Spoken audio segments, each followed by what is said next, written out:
Oh, hey friends, it's Josh, your Trust and Estates whirling dervish, out on a walk with my buddy Dodger. I'm going to take a question today from Pete.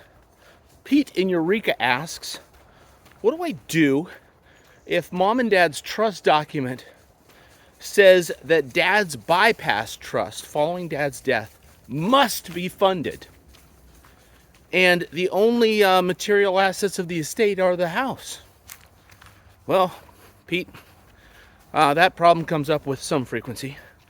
Comes up because in the old days, the exemption amount for dad used to be kind of small, and now the exemption amount's kind of big, and the old documents require that 100% of the exemption amount be used, which basically sucks everything out of the estate that should have been in mom's side of the balance sheet, but because dad had oh wow, there's some real glare there.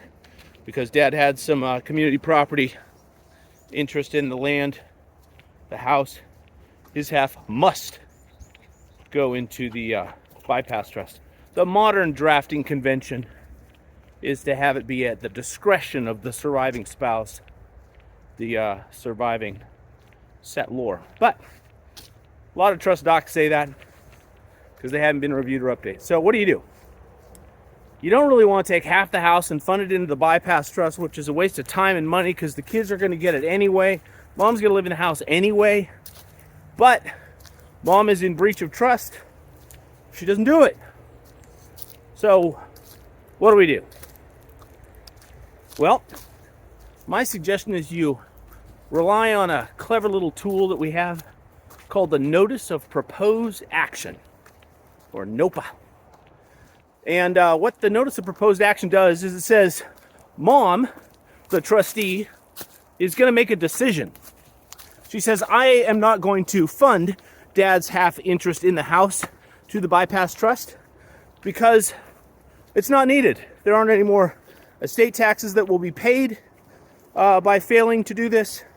The kids won't be disenfranchised by me not doing it. The only thing it'll add is hassles and time and administrative cost.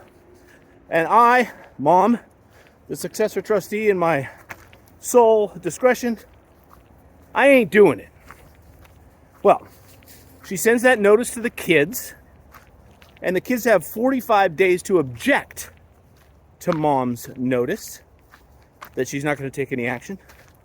And if the kids fail to object, or if they consent, they can do either one, then mom's in the clear.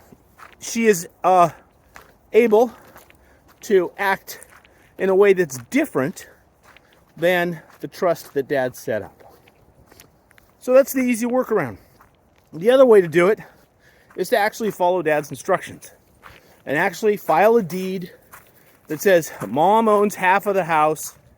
Dad's bypass trust, which we have to get a separate EIN number, a tax ID number. We have to file a tax return for dad's half interest in the house.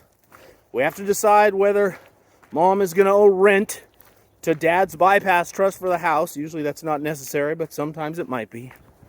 Whole lot of hassles and consternation by strictly complying with the exact and specific terms of dad's trust.